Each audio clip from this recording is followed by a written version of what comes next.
My apologies, gentlemen. Hey, good morning.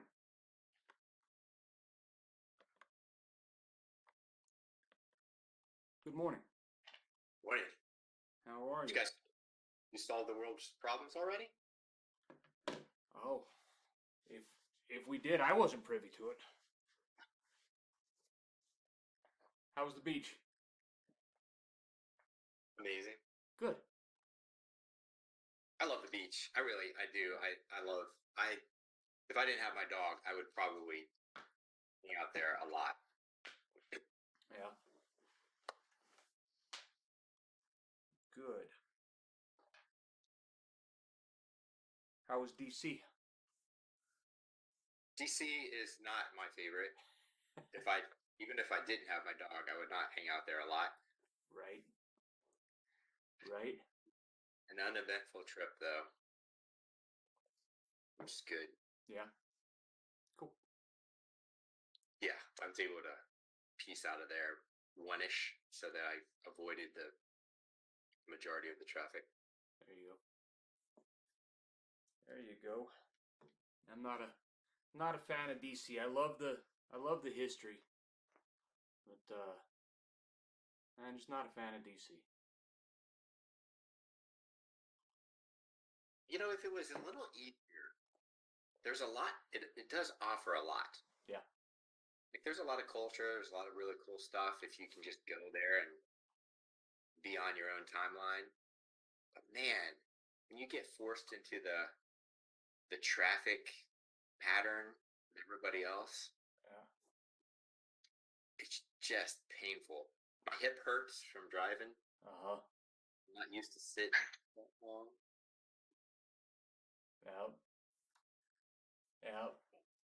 One of my biggest complaints about DC is, man, you can't go anywhere without running into a Senate or congressional staffer or some bureaucrat that you've pissed off on a Zoom call. You can't fucking go anywhere without running into them, man. They're everywhere. They're pervasive. Luckily, none of them know me. Yeah. I've not pissed them off. Yeah. Keep it that way. Yeah. And if for nothing else, then just because, man, by and large they're not associations that do anything for betterment of your life. I've never known. Oh, I can't say I've never known. Um, I've never experienced such a group of people that throw so much negative shade on everything. Nothing can be beautiful, man. Nothing can be good. I think we've talked about this before. The government, there's all this fear around the government shutting down, but when it does shut down, nobody even notices. Mm-hmm. Nobody cares. Like the average person, like, my life is the same. Still going to, Yep. Still go to work. Still got to figure out lunch. Still got to pick up the kids. Nothing changes. Yep. Yep. Yeah, exactly right. It's a behemoth that we gave birth to. It's now ours to own. It is, and if you started to cut it down to right size, the unemployment numbers would look terrible. So neither party is willing to do it. Yeah. Yep.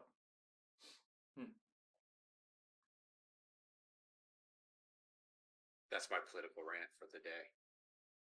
Man, if that's the only one you've got for the day, you're doing pretty freaking good. I don't listen to the news, so I have no idea what's happening. I'm sure there's more, but I'm blissfully unaware. Yeah, man, I wish I was. I have that one commandment from my betters at DoD that I have to follow, and need to stay abreast of things so that we can read the fortunes of the future.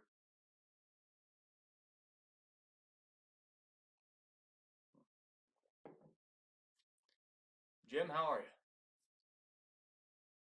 I'm doing fabulous. Good to hear. You know, it's funny whenever Brian mentioned that when the government shuts down, they don't notice it, right? Like nobody notices it. I think it was back in the '90s when the government shut down during one of the budget. They couldn't come to terms, so they had to shut down, and they ended up sending guards to the national parks and actually posting them, so people couldn't come into the national parks. Hey, we're shut down. You can't come in here. So they had to give that presence that, oh, without the government, this isn't even opened. Where meanwhile, people could have just walked in any day of the week. Yep. Yeah, it's all a charade. Yes, it is. 100%. Which my argument with that, with keeping people out of national parks because the government is shut down, but the parks are owned by the people. The government is we invite the government in to maintain and caretake. That's right. Yeah, they tend to forget that sometimes. Yeah, on everything. Conveniently. Yeah, on everything. Yep. So true. Yep.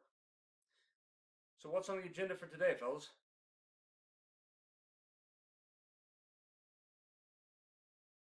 Jim, you drive. It's a scary ride.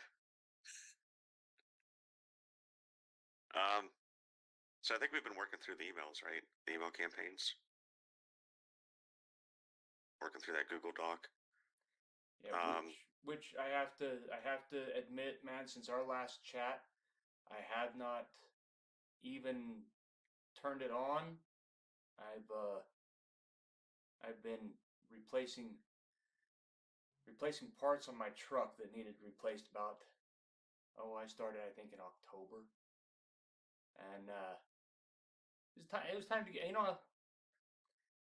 if I own the truck, I might as well have it on the road, right? Yeah. So that's the realization that hit me. I'm like, oh shit, I'm borrowing a truck to do things when I got one that's sitting right there and all the parts are. So that caveat aside, I haven't done any, but continue. No worries. Yeah, you gotta get that machinery going, right? No sense letting it sit there. Things just go. I've had that happen in the past where I had an old F-150 years ago that I let sit too long, and then more things go wrong with it. Chipmunks get to it and just tear up all the wiring, and it starts rotting away, and then you just got to junk it at that point. So it's like us, right? Yeah, they're not. You sit around, you just Yep. Yeah, you just rot away. Yeah, wasn't it Newton that said objects in motion tend to stay in motion? Objects at rest tend to stay at rest. Momentum. Yep. Or negative. Yeah, absolutely. But yes, as far as momentum, email campaign, I think we're using that Google Doc that Troy shared with us as our template, and we each have our assigned categories that we're running through. And let's see, I've gotten through, which ones were assigned to me here? Email marketing and the product branding. So the email marketing funnel, if you guys get a chance, is probably ready to lend a second set of eyes to it. I ended up doing one video for those emails, and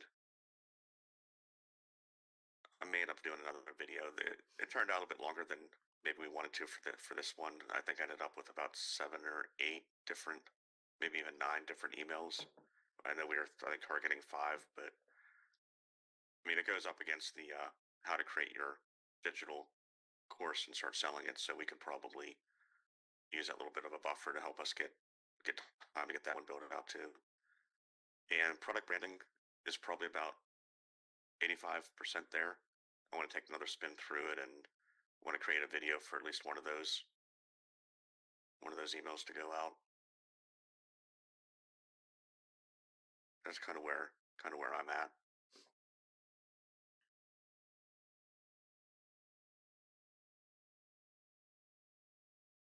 But again, if you guys take a look at it, and let me know if I'm on the right course too. I hate to be mismessaging or sending out the wrong, taking the wrong approach here. So let me know what you think when you see those.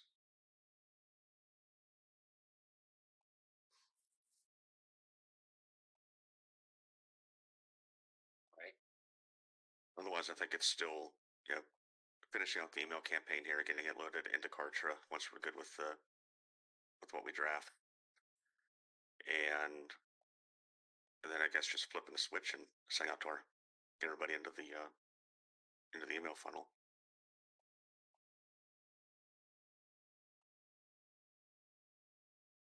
Cool.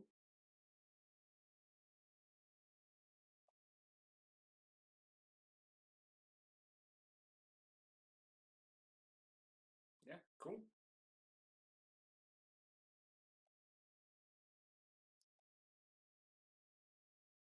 So did we? And I know we've gone over this one before, that we we divvied it up. Did we have something that? Oh, there it is. Never mind. Never mind. I found it. Disregard.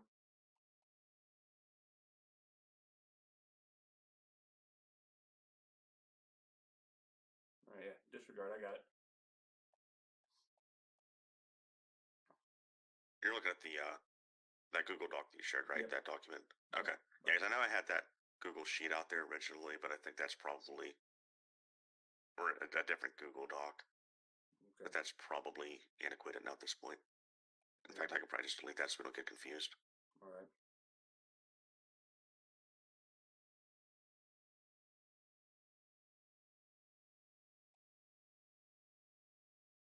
So your drafts, Jim, are in the Google Doc?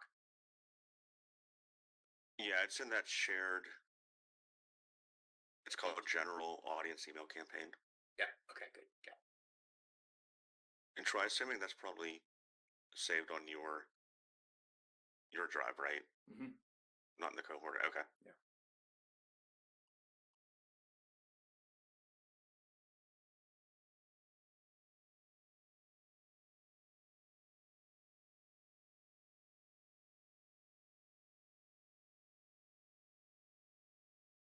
Cool. Damn, I guess I gotta quit playing mechanic and get to work. Well, between mechanic and house repair, general contracting, right? Shit. Right. Yeah, you were talking about that on Monday about all the house repairs you're doing, getting ready to sell the house. It's kind of funny how that happens. We sit there and we live in it until it's time to sell it, and then we fix it up for the next guy. Like, oh shit, a 75% completed bathroom just isn't gonna cut it. I hear you. Yep. Yep. Good enough for me, but it's not good enough for them.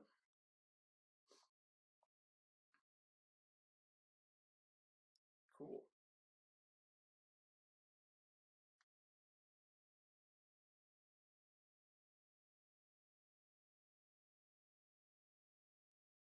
Cool. So, craft your message. Was there anything else that I was supposed to take? Because I got craft your message, but I don't see that anything else was. Oh, Jim, you and I. Shit, I haven't even been paying attention. There was another one I was supposed to take. Was it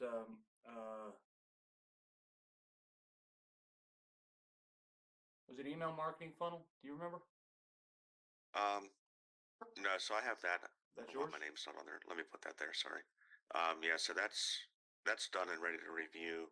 Okay. I'll put a little note there. Then I think you had product branding, but I took that off you over the weekend. Because you had already gone and like a lot of what you already had out there from your previous campaign, I just utilized from the email marketing. You had that one pretty well built out, so I didn't feel right taking that and only doing about 10% on it. So it's all good. So yeah, currently you have craft your message. Matt has what's my topic. and Brian has, the professional blurb. Okay. And then I know you already had the introductory emails, but I can maybe take a second spin, and I mean, I'm sure they're probably pretty good to get us get our folks into the funnel. Yeah, I don't know. We need like maybe one.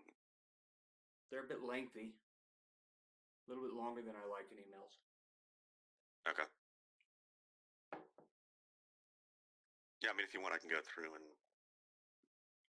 edit those a little bit. Then Sure. maybe cut them back a little bit too.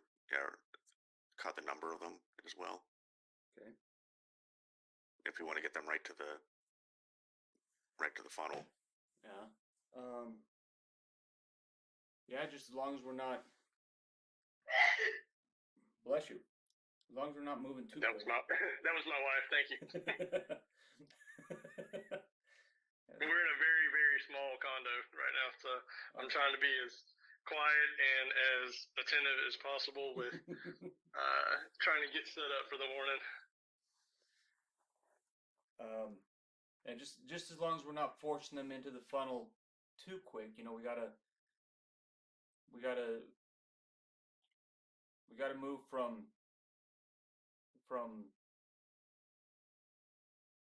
being aware of us, then we got to go through the know before we can get to trust.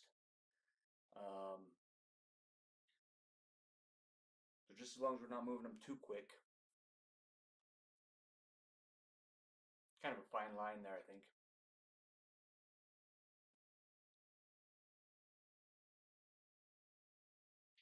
Yeah, no, great point. And I think that when it comes to these emails, and we're taking that into consideration, the like, no trust, I think that that's where, at least at the outset, there needs to be special attention on that. It's like, okay, are we adding the kind of value that allows for like, no trust?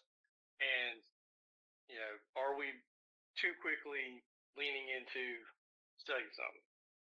So, again, I know it's over the course of a series of emails, but just taking that as a consideration. I keep hearing this in different forms all over the place. Slow is fast. Slow is fast. And there's some merit to it. There's also some merit to get the shit done and get it out there. So it's that balance. But I think the first impressions with content and then the secondary impressions with email is heavily weighted in the free value sort of mentality, if that makes any kind of sense.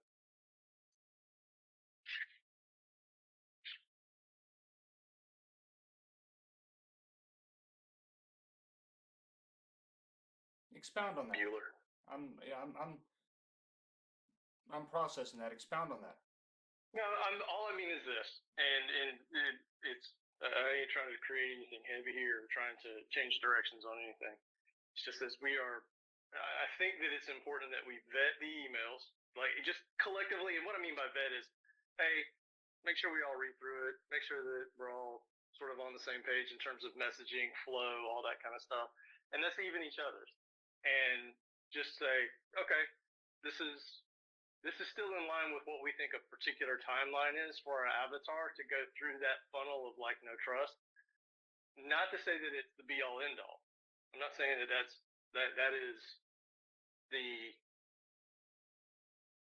sole purpose of the email flow at all.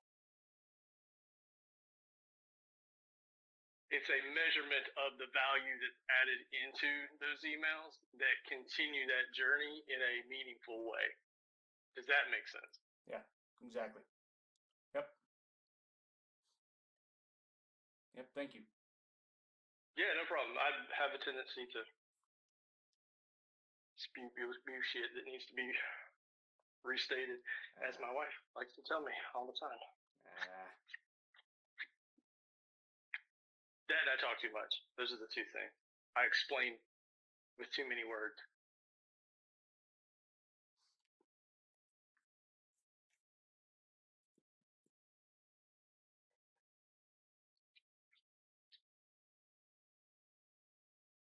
regrettably, I'm in the same position as Troy over the last week or so since the last call I was on.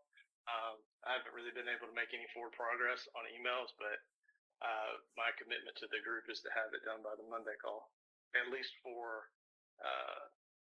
first rendition.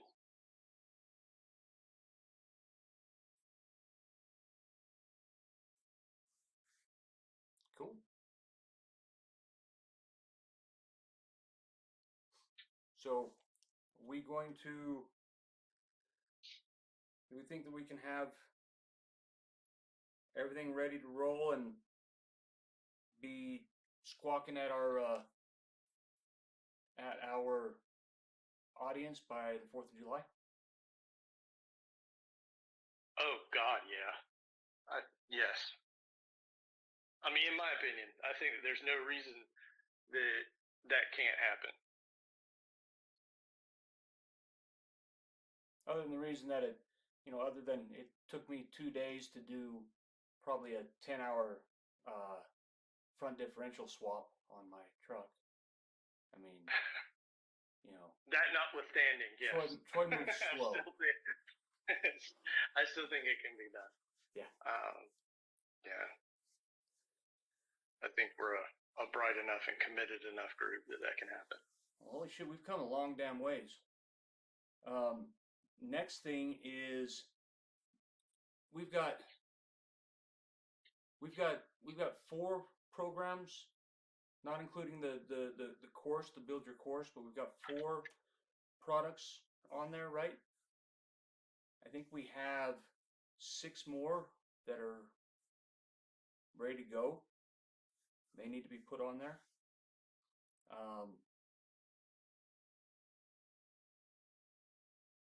I can probably start working on that this weekend, but then that means more emails. So do we want to put those on this weekend, or do we want to wait until after these emails that we've created this campaign is going, and then start adding stuff and taking on new emails? My 2 cents, I look at those new modules like I would a new product launch. And with new product launch, I would prefer have kind of everything in place before going live, i.e. Emails already written, all that kind of stuff. We've got enough with what we're doing right now. That's still not 100% baked, if you will. So, in my opinion, we've got 4 on the site now. Let's make sure that they're able to live freely and on their own before we start compiling and compounding with more that's just as not ready as those 4 are, if that makes sense. Cool. Again, my 2 cents. I don't know what everybody else thinks, but that's just how I look at it. Jim, Brian?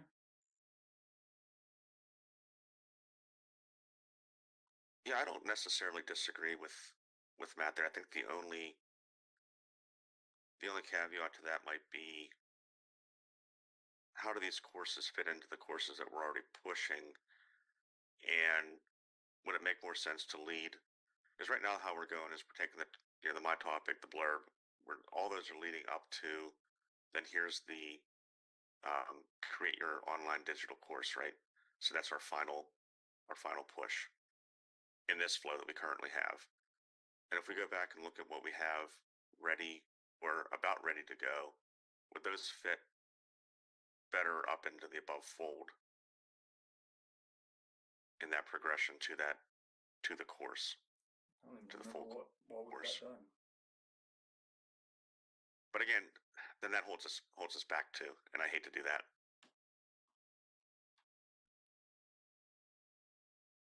And we could probably make it work. We could probably, using the approach there of, let's launch what we have, launch the 4 plus the course, and then as that's running, build out, to Matt's point, the next product line. So here's the next guides that you can get to help build your business.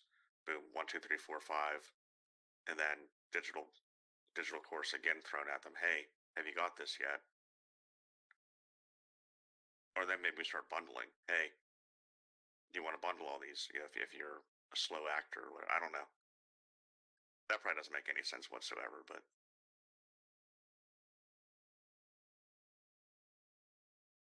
yeah, it's hard not knowing what we already have out there too, or what we have close. But if I have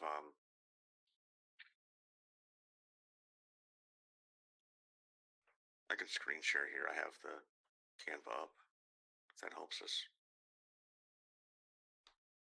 Just point of clarification. Learn to craft your message. What's my topic? Create your personal blurb, product branding, email marketing funnel, and how to properly create a digital course. Those are all available to purchase right now. I think so. Right. Because that's more than 5. Well, what have we got on? Let me see if I can pull up Canva. Cartridge. Digital course. I see digital course. I'm not able to pull up Cartridge on my. And I see craft your message. I see follow-up email sequence. Create your professional blurb, and product branding. Hey, Jim, can you go over to Cartridge?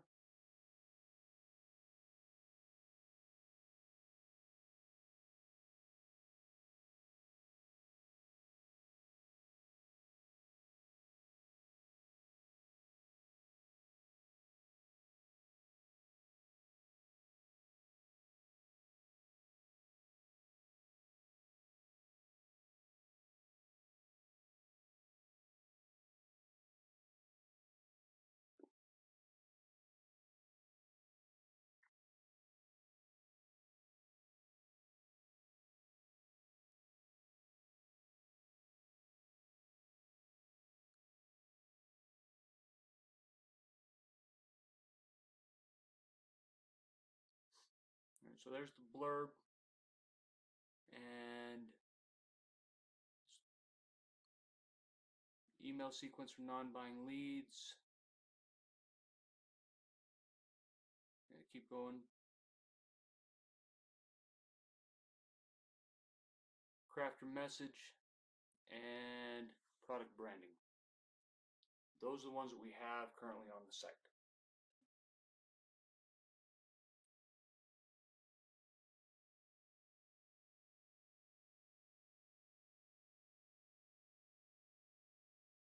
What are we missing? What's my topic?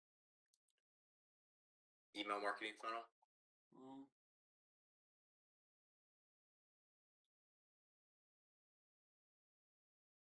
So here's everything that we have. There's product branding. Okay. I just feel like I need to check these off. Now, the only other thing I ran into here, wanted to mention, when we're adding the links in the email to get to this, currently, the way it sets, we have pop-ups on here, so whenever you click it, it's a pop-up in the website, and then they'll click on here to order it.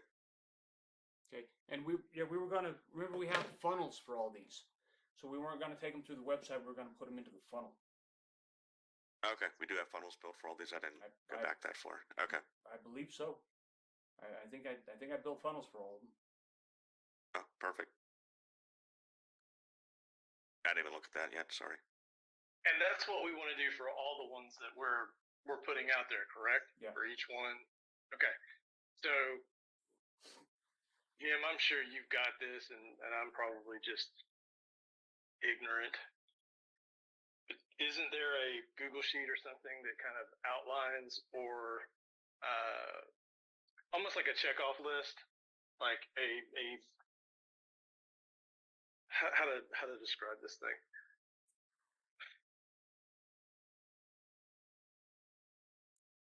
Basically, a checkoff of each module, what status it's at. For example, name, either in Canva, not in Canva, needs to be created. Is live, has sales funnel, has email, just something to kind of something that keeps us on track as far as where these things are status wise. Again, I'm not asking you to create it. I'm asking does something like that already exist, and am I just dumb because of the heat? No, you're not dumb. Okay. I think it did okay. exist. I don't know where it's at though. I don't know how up to date it is. That might be it might need refreshed at this point. And okay, then I'll take that on myself because I don't think it needs to be anything like super in depth. It's just almost like a yes or no, and like is this a step in the process of going live with something? So, for example, as I mentioned earlier with product launches and all this kind of stuff, we got a name. Sorry, go ahead. No, I was interrupting you. I think I created something like that, and it's just check boxes with the with the steps. So. And I just couldn't remember I couldn't remember where it is in the system because I haven't been on the Google Drive this week. But for the purposes of these calls, given where we're at, and we're very much in a okay, what is status? What needs to be done for the things that are already created? That might help drive these conversations based on where we're at right now. Because again, a lot of what we're doing right now is content driven, but we're also trying to fill in the back end, and this might help kind of shore some of that up.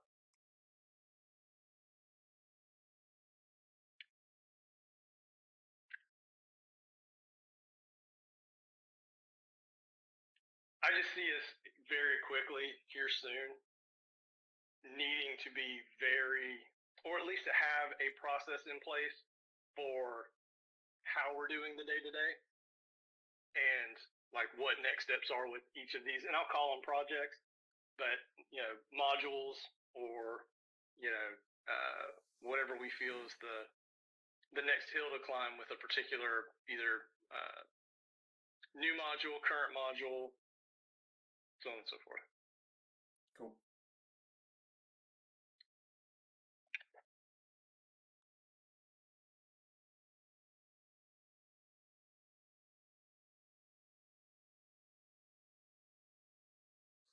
Is this it, Troy?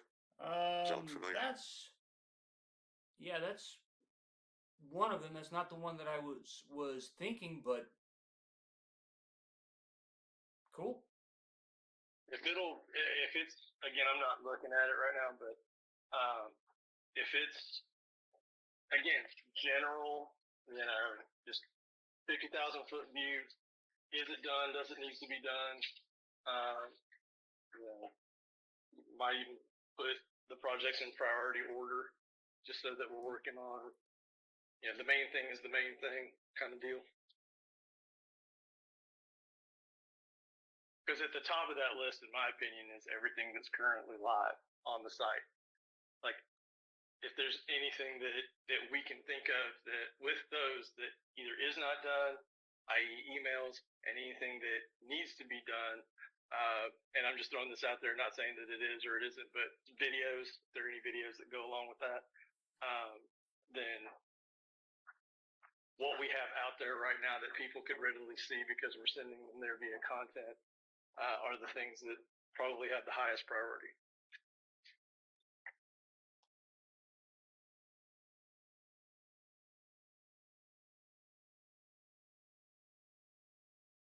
Jim, what's the name of that file? It is course collection planning, and it's in the Cohort IV Google Doc. Let's see where. Thank you, sir. That helps.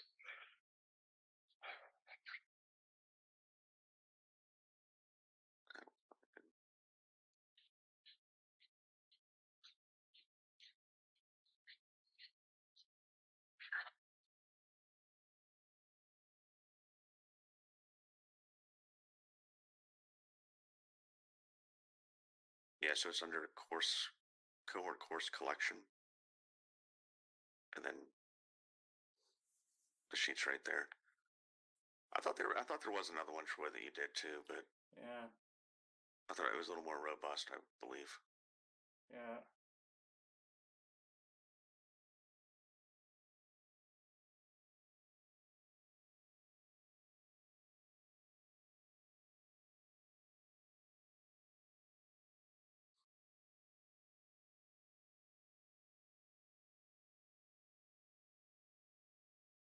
biggest concern that I have with more robust checklists is that they swiftly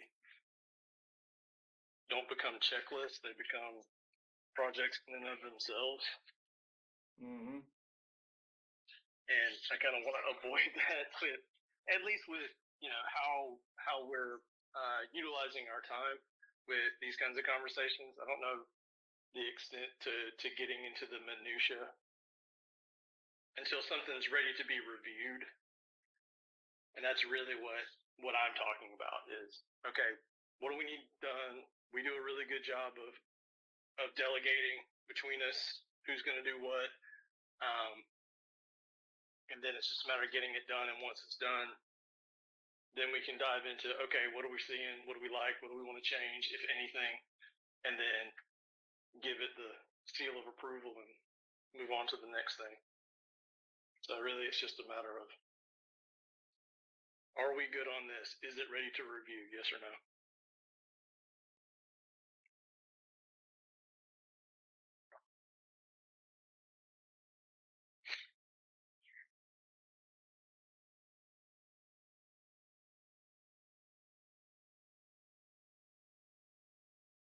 And I'll just say this, not that it really matters about anything, but I really enjoy the idea of being on this call, and then when I'm done, I'm with my family on the beach.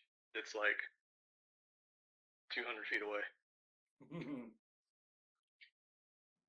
What it's all about, right? Yep. I mean, this is what you can have.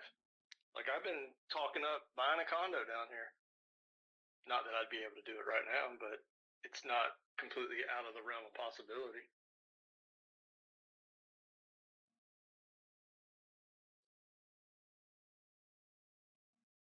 I don't think I told you we're in St. Augustine on Butler Beach, and I love the beach here. It's clean, and there's a huge differential in high and low tide, which I find very interesting. It's not as people-y as you would think, like a Panama Beach or anything like that. So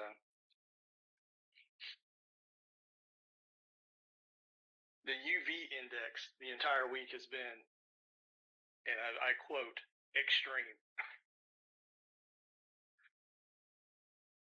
So my lily white behind has been lathered quite thickly in SPF 50. SPF flannel wrap. Dude, if I could survive that, I would. Your temps down there don't look too bad right now. Like low 90s, What's is that? that right? The temperature's what? You're like low 90s? Dude, it's like low 90s here, and apparently back home it's 101. So it's like, so you're telling me I got closer to the equator to be cooler? Okay. Yeah, we had like mid 90s last week up here in Western PA, and I heard like down in Florida there it was like in the low 80 or mid to high 80s. So yeah, we were, to your point, yeah, you're going south, getting closer to the equator, and you're getting colder. It's counterintuitive. Myrtle Beach was also cooler than Virginia last week.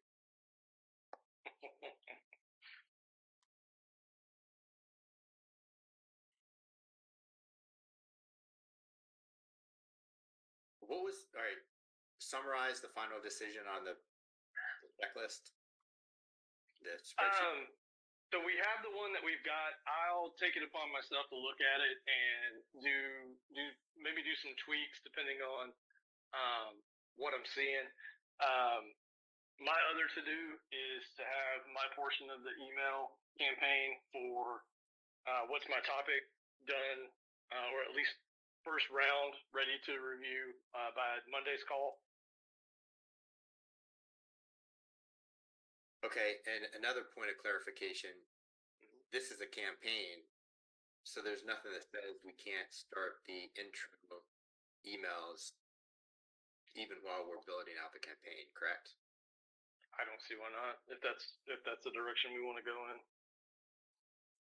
So are there enough intro emails move us towards being able to press go from a consensus perspective? So currently, no. Okay. But I'll be working on those next several days here, and we'll build out enough to give us a cushion, and have it ready for you guys to review. If not this weekend, by our call on Monday. So we'll end up having 7, right? 7 different campaigns within our campaign, and if we end up with about, let's say on average 5 to 6 emails each, we'll have a month of emails going out with this campaign, which means once we launch this, we need to be quickly ready to put more emails out there. Otherwise, we run into a market running cold on us, right? So you want to keep that in mind. Is this daily? I think it's once a day, yeah. At minimum. That's what we talked about. Okay. I think 2 a day might be a little much, personally, but I can be swayed. Yeah, 2 a day. I think you start to. I know Troy was talking about that the other day on the calls here. That it seems like the ones, and Troy, I think you had one individual that does one a week, and they're real. Like, you look forward to those emails, right? You're like, man, I can't wait to see that. Mm-hmm. So if we get into that, we build this out and get it running. What if we focus on doing one a week then at that point, just to keep them warm and happy? The thing that I would say to that is, if I'm not mistaken about that particular conversation, because I remember hearing the exact same thing, with this caveat, that girl's got her setup buttoned up. And I don't know that we're as buttoned up as she might be to be able to do that. And we're talking about, like, she's had enough emails out there to know what her open rates are, what works for her audience, just what works for what she's doing. I don't know that we're there yet. My view, as far as a one a week, I don't see that happening for quite some time. But again, who knows? It could, we could end up having it done by the end of the year for all I know.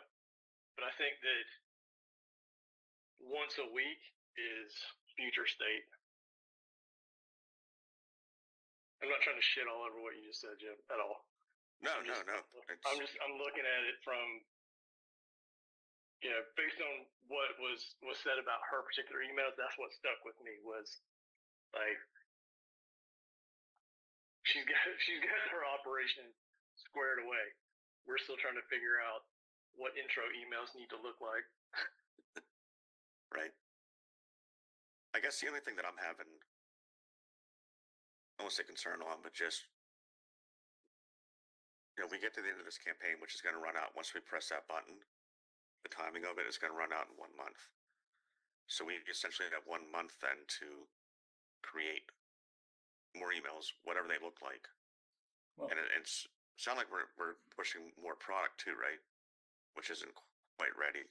So we're going to be building the product while we build those emails.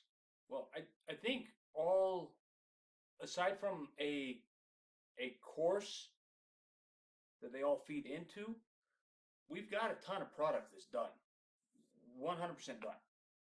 We can do where we can mimic where we're at again. We can mirror this again, sans a course. But one thing that we got to keep in mind is this general audience email campaign isn't the only one we've got to do. For every time that they go into a funnel, if they don't buy, we have to have our 3 didn't buy. If they do buy, we have to have our follow-ups. Are we going to follow up with a bump, or are we going to follow up and then send them back into the general audience? Or do we have, what does that projection look like in the way of engagement? right now we're setting up a general audience email that if we do our job, nobody's going to get to the end of it. Because we should have something that's catching their attention and bringing them off into a different funnel. So then do we set up like this 30 days and anticipate everybody to get out of the general audience, and then follow-up emails? If they do buy, they have a follow-up email that sends them to another funnel. If they don't buy, they have the 3 don't buy, and then send them back into general audience. That's how our program on email marketing. That's how it works. That's what we've devised in email marketing. Is they start off in general audience, and then if they click on a link and they don't buy, they get 3 don't buys, and then they go back into general audience. If they do buy, then they get follow-ups, and they get proposed another link on a bump. If they don't take that, they get 3 emails. If they click on the link and don't use it, they get 3 emails asking why, or the 3 email follow-up, and then they go back to general audience. So what does our trajectory look like in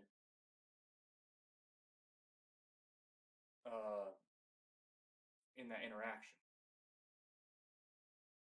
It's like, again, and I repeat myself, but if we're doing our job, we shouldn't need more than 30 days. There should be something in that initial set that throws them into an active campaign, active funnel, that then gets cycled through different funnels. Is this a case, Troy, where we need or it would be helpful to have one of your fancy diagrams actually I have a copy of one of them somewhere with a little teeny tiny bitty writing, but all the right funnel, the email campaigns, and if they don't buy this, they get over to here. Yeah, probably. Yeah, we can just go into hey, Jim, will you pull up? Go into Canva.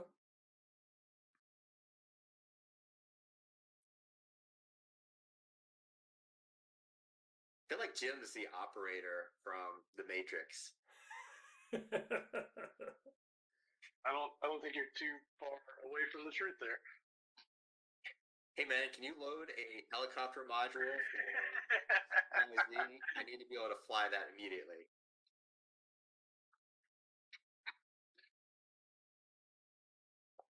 So open up the email. Hold on a second. Email marketing funnel workbook.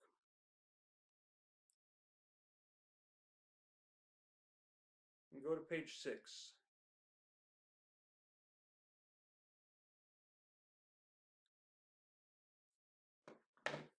That's not it, right? Nope. It's non-buying leads. Just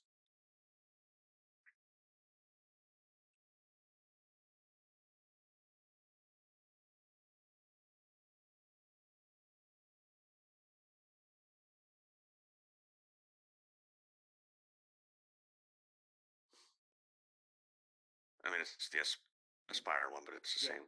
Yep. Go down to 6. Right there.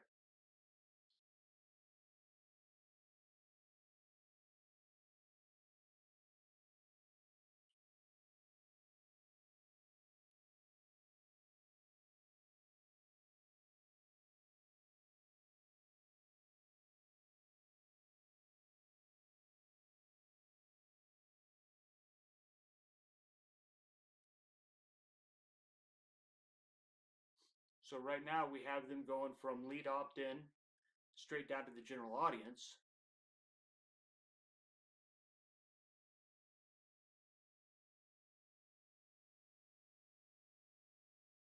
Then we have, introduction brand awareness emails, and then move them into a funnel.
All right, coach me through this. How do we use this for our current situation? All right, so the leads that we have, we got to consider them at just opt-in.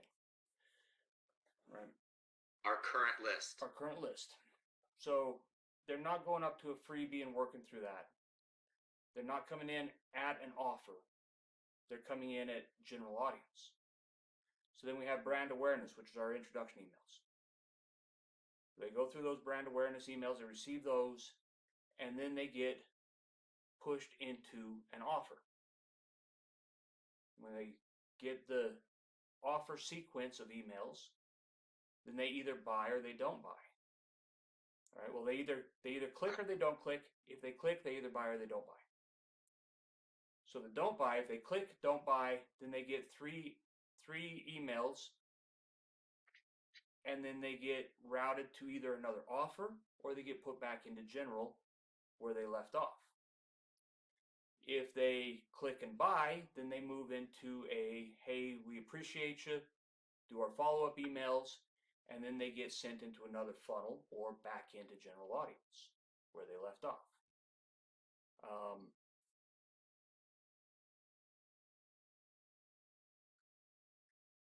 That's it in a nutshell. So now that you've coached me, I just realized I have a 9 a.m. Cool. So I'm going to jump onto that. Are you recording this? Yeah, we're recording this. Okay. So I can come back around to get the rest of the story. Mm-hmm.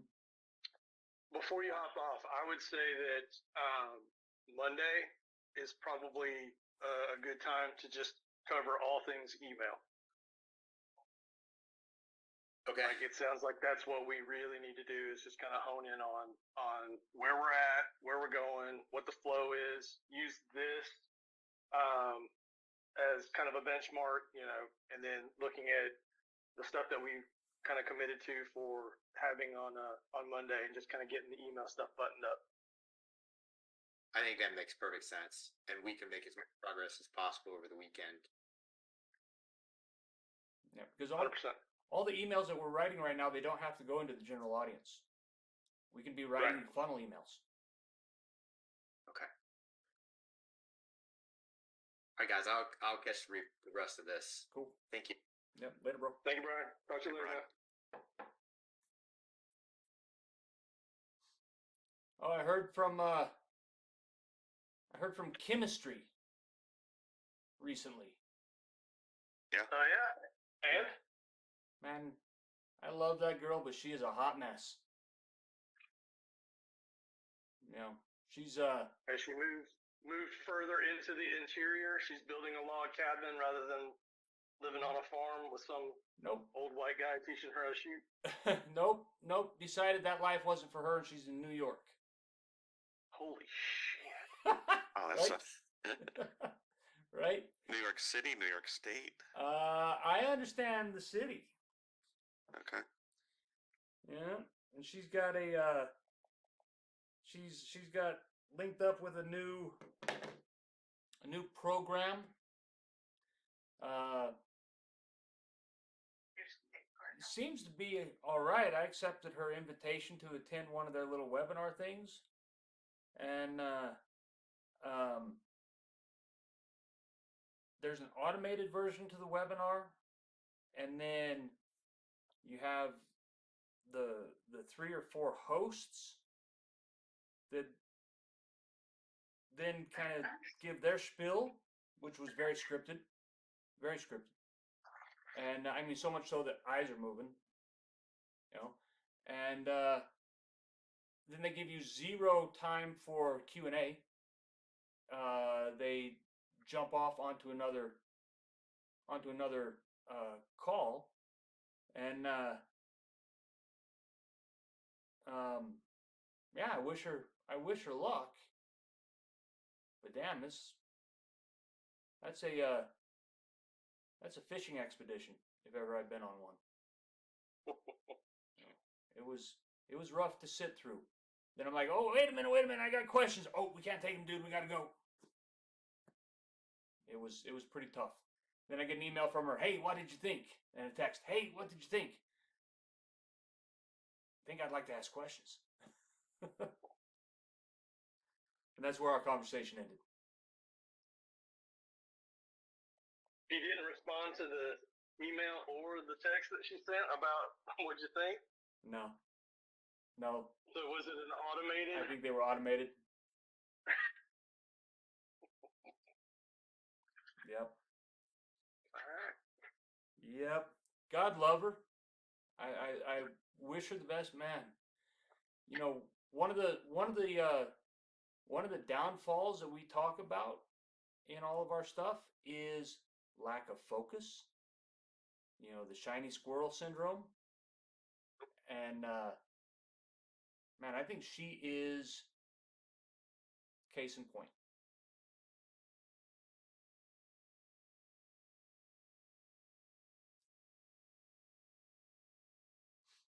Hate it for her, but I mean, you make your own choices. Yeah. You know, persistence always pays off. I don't think there's a timeline for it, but persistence always pays off. So even chasing glitter squirrels, man, eventually her persistence is gonna land her in something that works.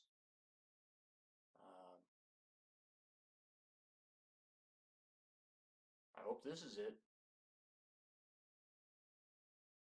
I wasn't overly impressed.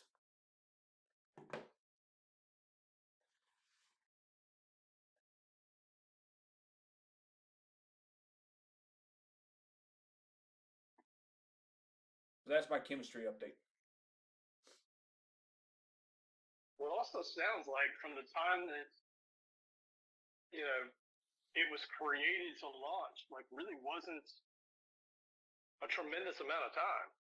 Well, it's not her program. It's not her thing. Got it. Okay.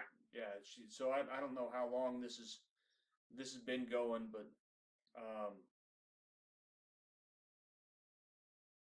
I mean, on the surface, I think it's called B, like BEE, Be Connected with a K, or something like that.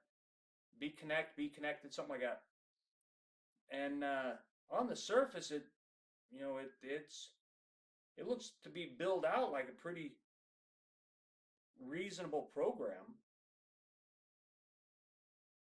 But man, that introductory little webinar call thing, that sure made me run away screaming.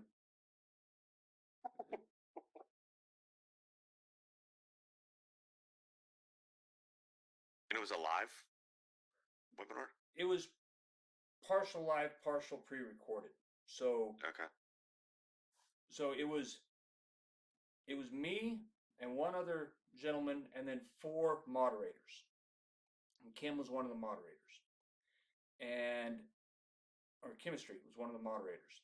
And then they just had an audio of like this webinar spiel that lasted for about 10 minutes.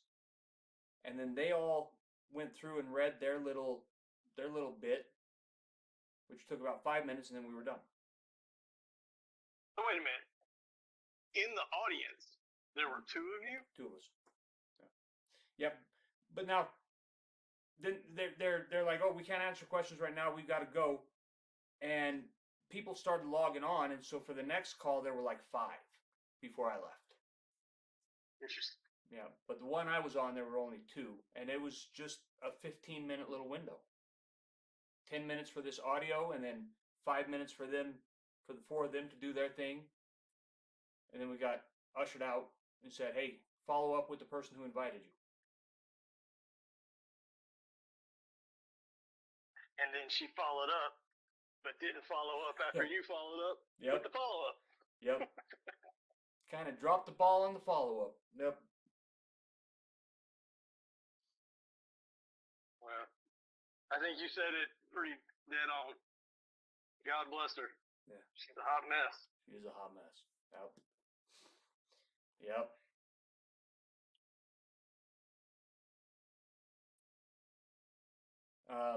But Kim Kim's chasing or has been chasing glitter squirrels lately. He has this love for cryptocurrency that he keeps falling back on, and he got lassoed into a program, bought into a program on crypto, and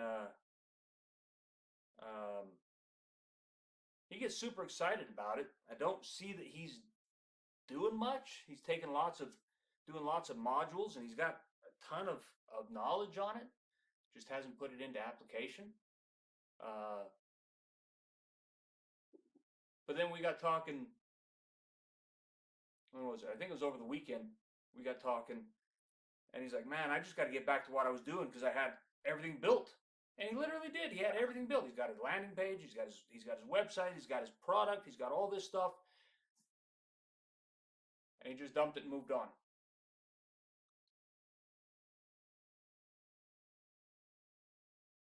Man, focus. People's focus. I'm bad. I got shit for focus. I really do. I got shit for focus, man. I can be laser focused for like this amount of time, and that's variable. But then once that amount of time is done, man, there's no telling where I'm gonna go. But I thought I was bad, but man, talking to Kim and chemistry, and a past client of mine named Daryl who didn't do anything, and his wife Danielle, and talking to a coaching client that I passed off to another coach who hasn't done anything. Holy shit, man! They make me look like I have Einstein-esque attention. They're all over the fucking board.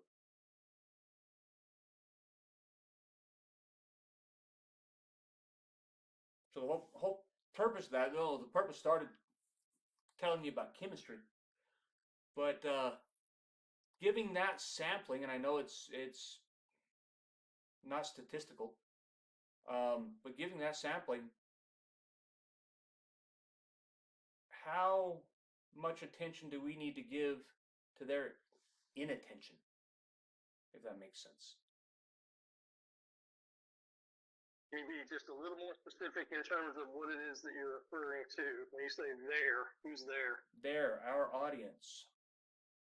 Our leads, our incoming audience, our potential audience, everybody that we're targeting.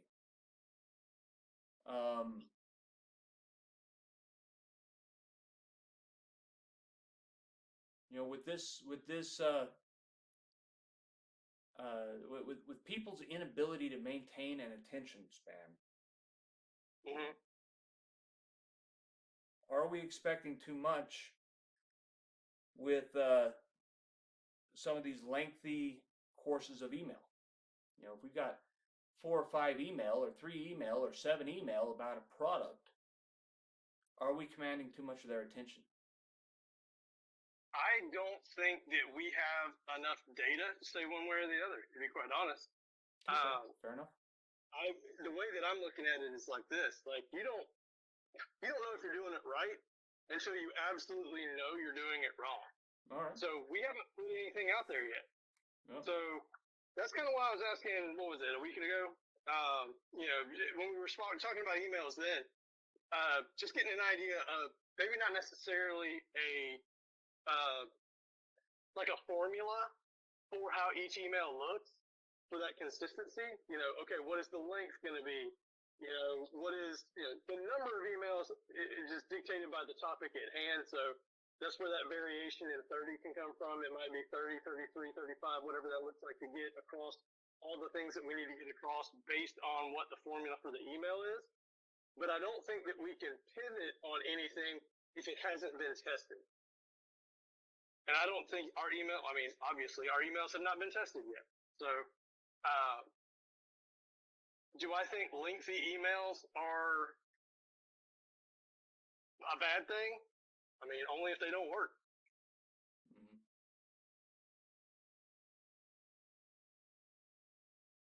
But then again, what do you consider lengthy? My lengthy might not be as lengthy as your lengthy.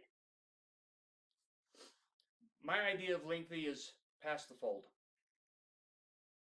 I would agree with that 100%. Like, Yep. if you can't capture it all on, above the fold, then I think that that might be one of those situations where, yes, I think you're asking too much of the current audience. Mm-hmm. Maybe down the line when we see that we have a substantive audience that is consistent, and we see that our open rates are, call it justifiable for things to go below the fold, then okay. But again, that goes back to testing and time. See, here's the thing that I'm trying to avoid is rewriting emails. I would like to establish something of a reasonable standard and initiate it. And I may be wrong about this, but and likely am, but I don't want to come back to our initial general audience emails in 1 month or 6 months or a year and invest a month in rewriting them.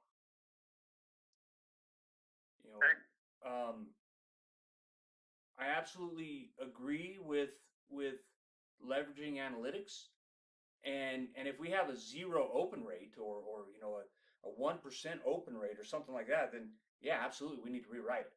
We gotta redo. On emails, a 10% open rate is actually pretty good.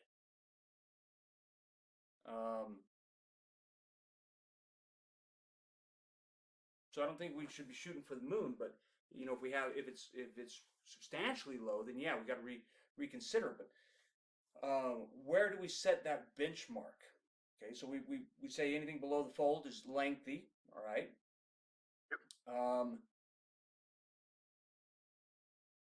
But going back to the cases that I just kind of highlighted,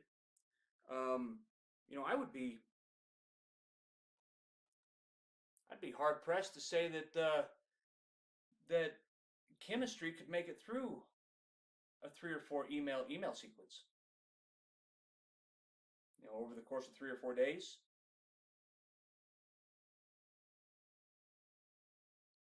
I don't disagree with that. I just disagree that legitimately chemistry is our target audience. Yeah, and she's not. She's just a case in point that I'm shooting for, because I see it with my government clients. I see it with some of my private clients that, man, people just do not, in general, and maybe it's maybe it's unique to these two audiences, but man, attention just is lacking kind of across the board with the people that I interact with.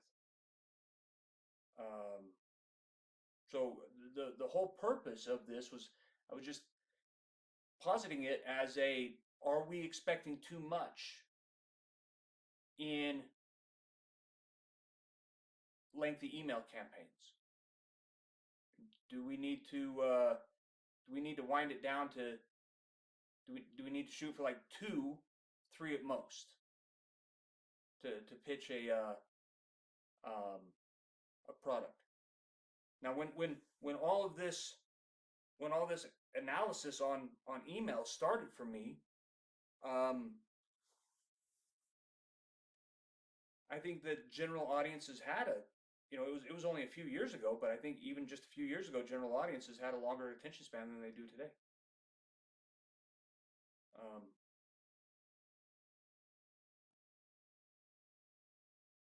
2015, I think it was 2015 study said that your average American adult had 22 seconds of attention.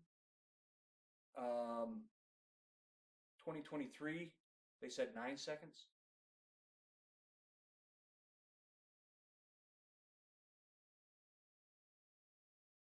So that's just my curiosity. And if it's a nothing burger, I mean, if I'm seeing spots where there's supposed to be stripes, then tell me. I don't think so. And here's what I would say: from an from a sales campaign standpoint for a particular module, for a particular product, yeah, I agree. No more than 3. Okay. Yeah, you go through I always forget the 3 steps. It's like fear, scarcity. Yeah, that's something else, whatever that is. Yeah, that's if they click and don't buy. Yeah. Well, I would just say that for the email campaign that comes before that, the email sequence that comes before that, Yep. yeah, it doesn't need to be more than 2 or 3 at most. Okay. Now, that being said, specific to sales campaign emails, that's one thing. For those people that go through that third they didn't buy email, so they've gone through the FOMO emails and all that kind of stuff, I still think they get dumped into a, call it, ongoing email sequence just to stay in their inbox. Mm-hmm. Yeah, that's your general audience. Right. Yep. So if there's a necessity for 30 days, 60 days, 90 days worth of emails, it's that tangentially to all the sales emails.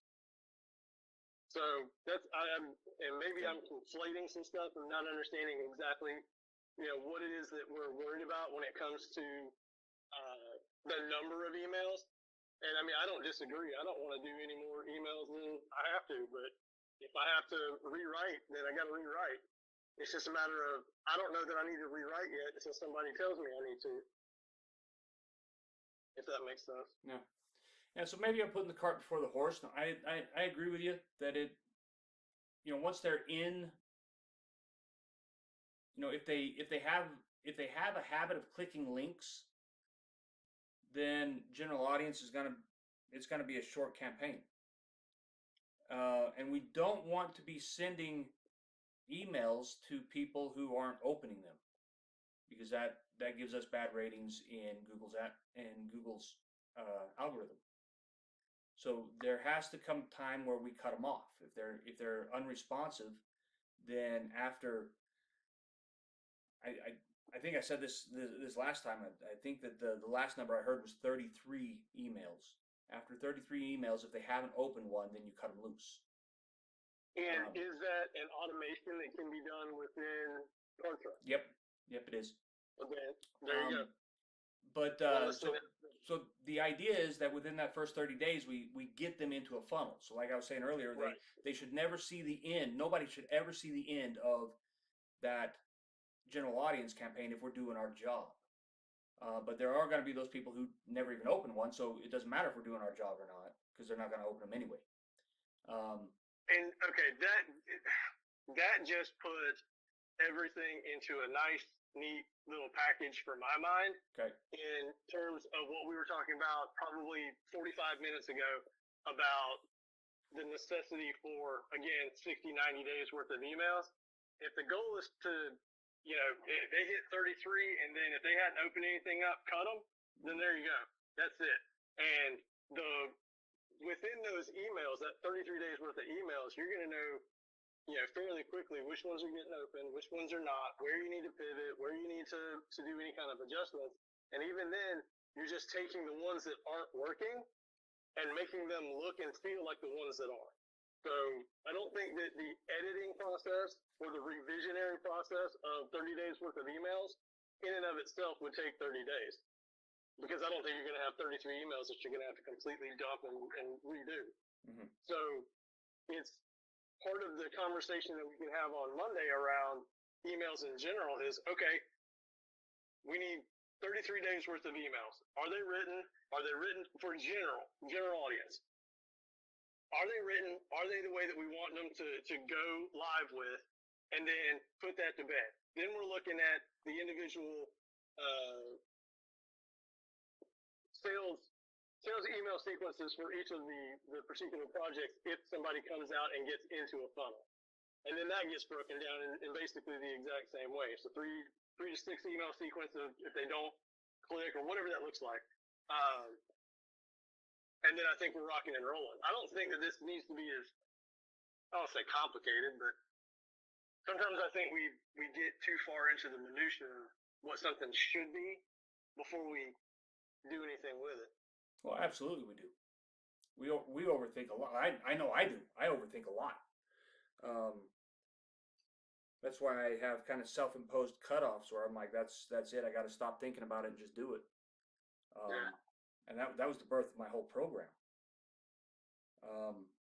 No, absolutely, you're 100% right.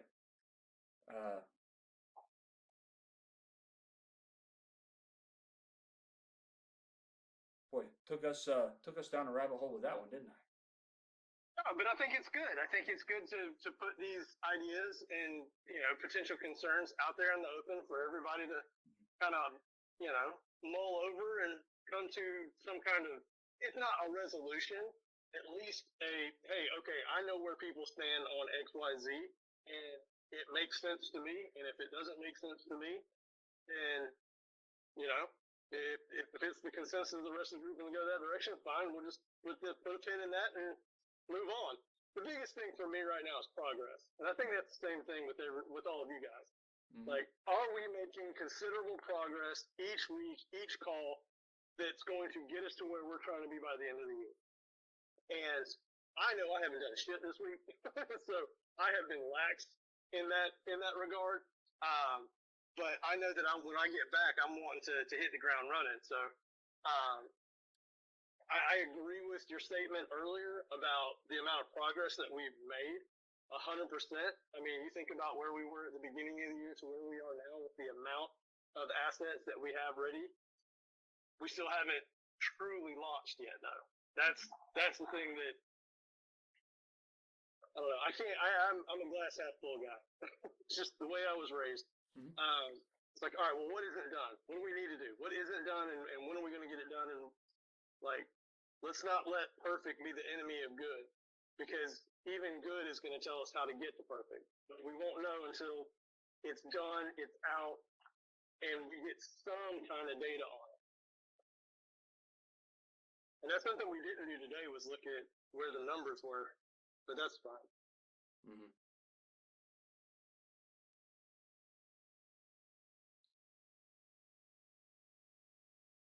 Maybe we alternate what meetings are about. One day of analytics, one day of tactical. Yeah, strategy and tactics.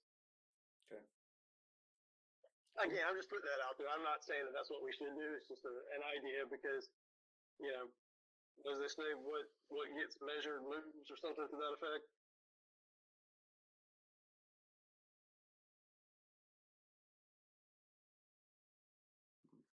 So I think that the way I'm picturing it then is we just continue on with what we're doing, and we have this campaign running no later than the 4th of July. Yep. And we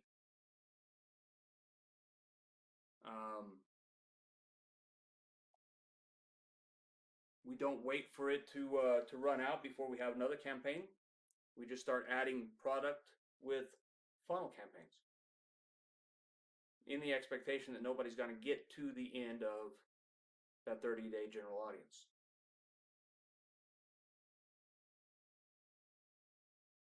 That sounds like the plan to me.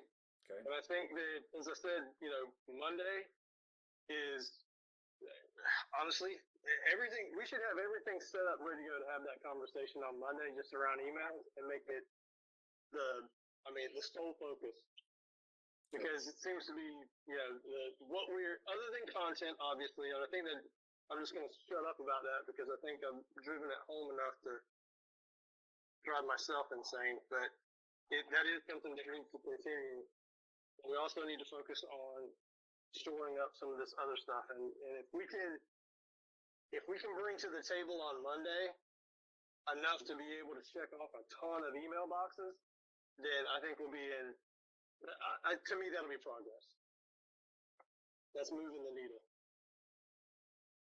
or the goalpost, or the Cool. whatever the hell they call them in football. Jim, what's your thoughts? So I followed for a while, but I think I got a little confusion here. So when we're talking, because we talked before about what was our general audience flow based off of the, learn your craft, what's my topic, create your blurb, going down that sequence. We're pulling those now out of that general audience, and we're going to create those as our landing, as our funnels for each of the courses. Those are our follow-up emails. Well, And then general audience is going to be more generalized as value add to keep them, if they're not buying. So if they're not, if we go back to the Canva doc at that sequence that we have general audience where we're just value add. Here's the cohort IV. Here's what we can do for you. Have you thought of this? Here's a tip of the day. And then we land them with, okay, hey, here's a course you could buy. Boom. Do they click the link? No, they stay in the general audience sequence, which is still just value add, right? And then they click the link, they drop into a funnel, and then they go to a 3 email sequence, which should be fear, anticipate, whatever, the 3. Yep. And then gain, logic, and fear. Gain, logic, fear, right? I always forget this for some reason, but so then if they buy, they've now got the welcome emails, whatever, and then we drop them back into the general audience, or do we push them to another? So go back to product? go back to picture that diagram that we just had up from Canva. So they come into general, and general is about value add with consistent seeds on product, on what we do. So it's really hard to seed a product without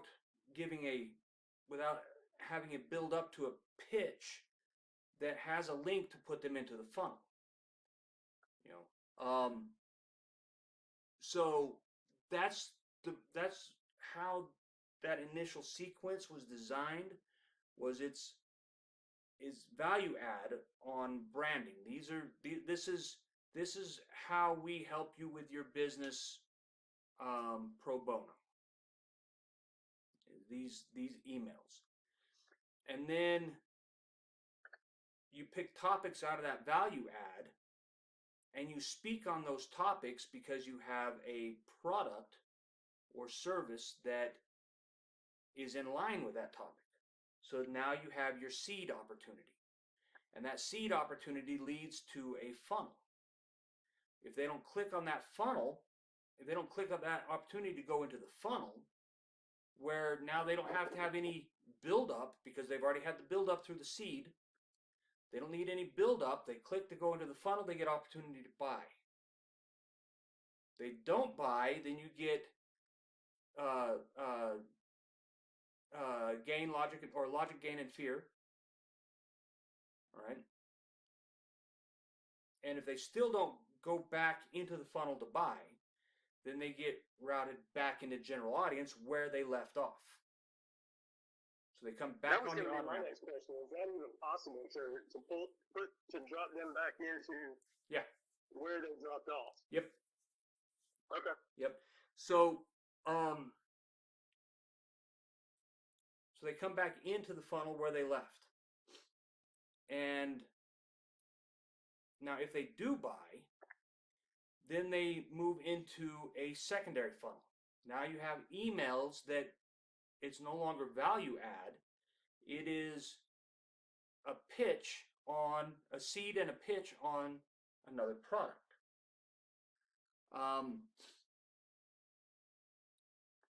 What I've gathered is you're going to be hard pressed to get people to spend more than once a week. Right, so jumping product to product to product with calls to action without being able to bundle them for some sort of savings. If they're all different debit card runs, people are going to fall out of that. They're not going to buy. They're actually going to unsubscribe from your emails because you're too high pressure.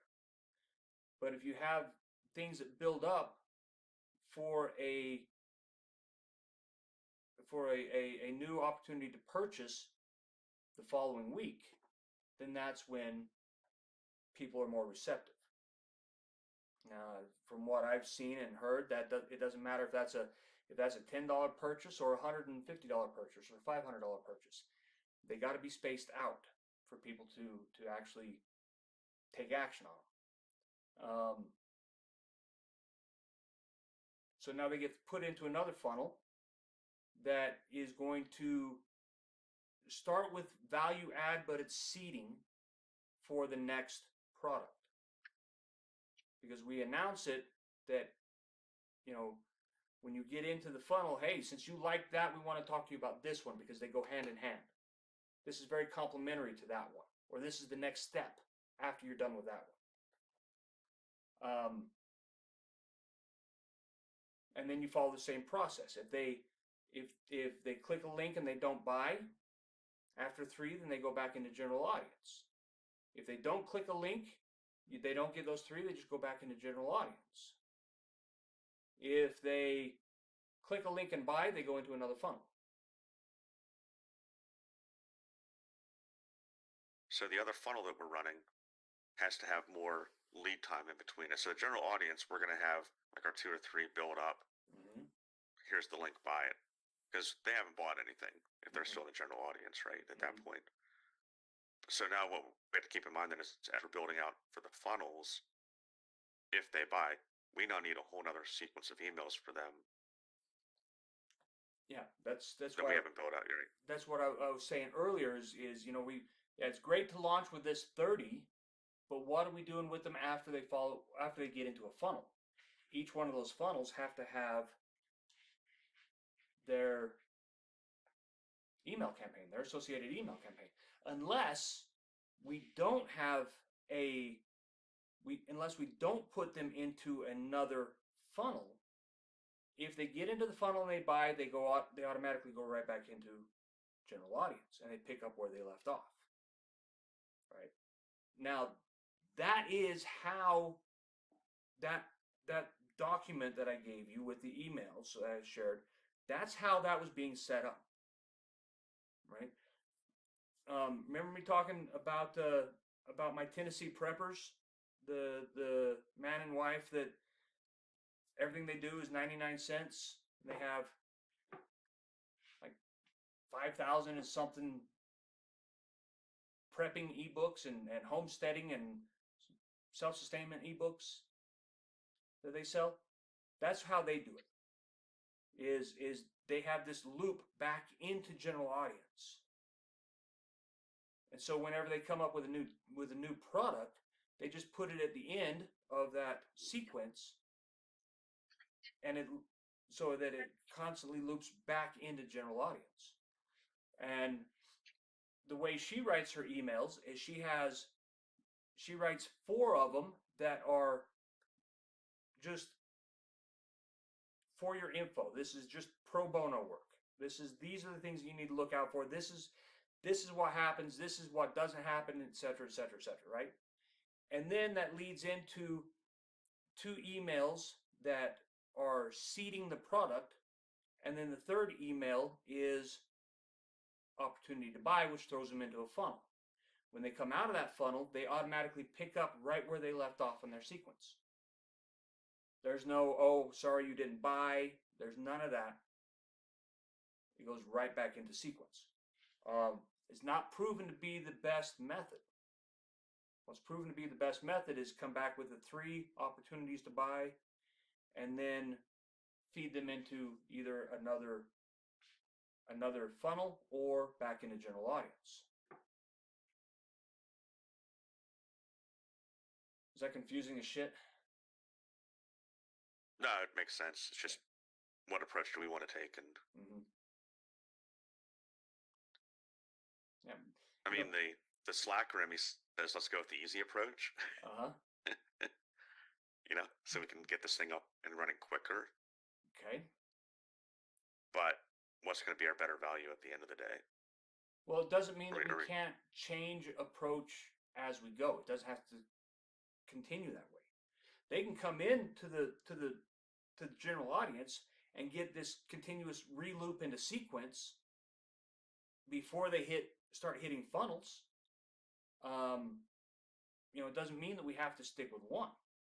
These folks have just, man, they started in 2008, and their whole plan was an entire new program, a new 99-cent ebook every week, complete with emails, and it's a very functional business model for them. I don't know that it fits our overall model. It may, but it's very functional for them. So that's the route that I was going. It's just, and I guess this is what I keep coming back to, and don't flog me for beating a dead horse. But what is it that we want? I'm all about writing the emails, getting these emails stocked up, and then we can pick and choose if they're funnel emails or they're general audience emails. I got no issues. Are we going to follow that email marketing workbook? Are we going to follow that, or are we going to do something different?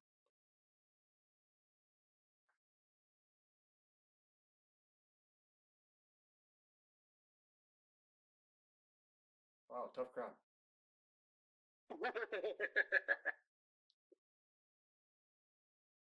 So let's ask this question then. Since, you ask a question and I can never answer it without asking one. Cool. The email marketing workbook. What plan does it follow? It Or follows which the plan more does it convoluted of them.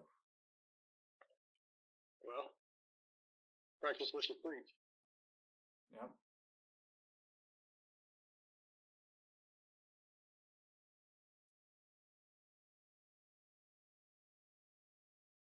So I say yes. I say it does follow that playbook because, it kind of has to.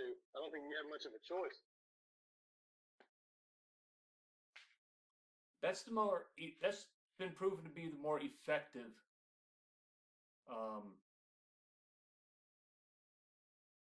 email strategy.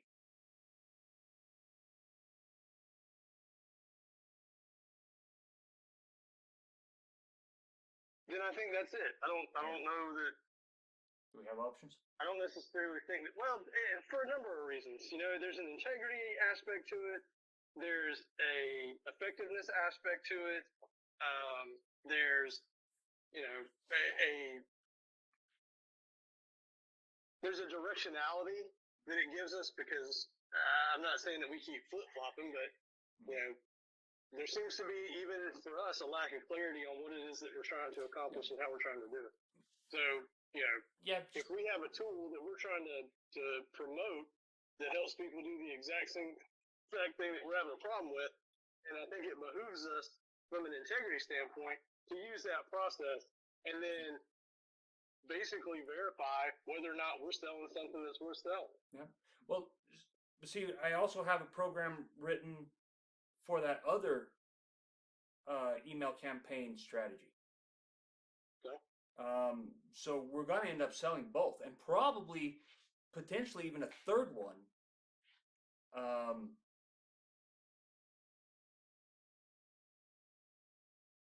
Based on folks like Melissa and her once a week strategy. Right.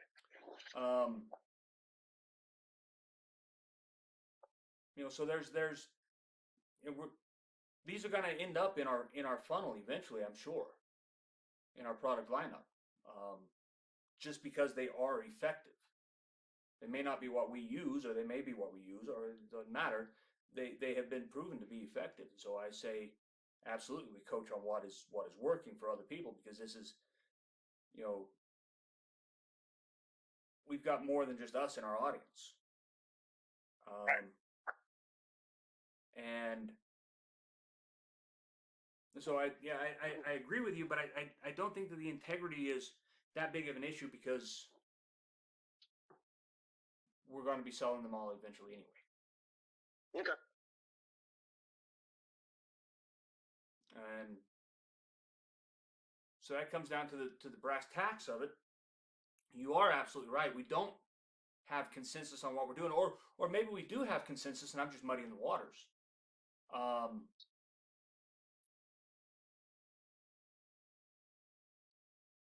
Because that's what I'm striving to kind of get answered after this last 10-minute diatribe.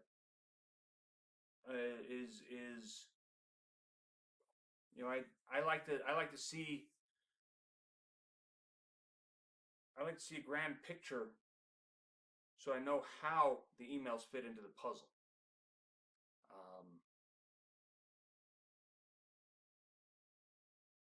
That makes sense, and I don't think it's muddying the waters. I think it's, if anything, to a certain degree, de-muddying it in terms of giving us direction and what we're trying to do.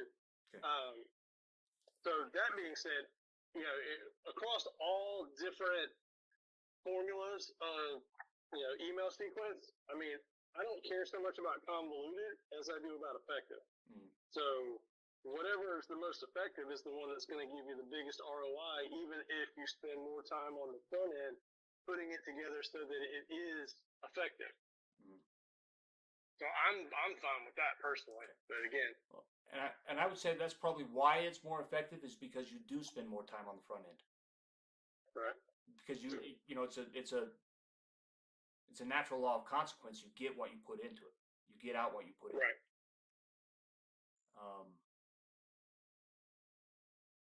Cool. So that answers my question. We're just let's just roll with that whole email marketing workbook sequence, and that helps. That clarifies. Awesome. I dig it. All right, fellas, I hate to do it, but I got to run. I got to get a kid to an orthodontist appointment. Sounds good. All right. Thank you, gentlemen. Appreciate it. Talk to you Monday. All right, See you fellas. guys. Bye. Take care.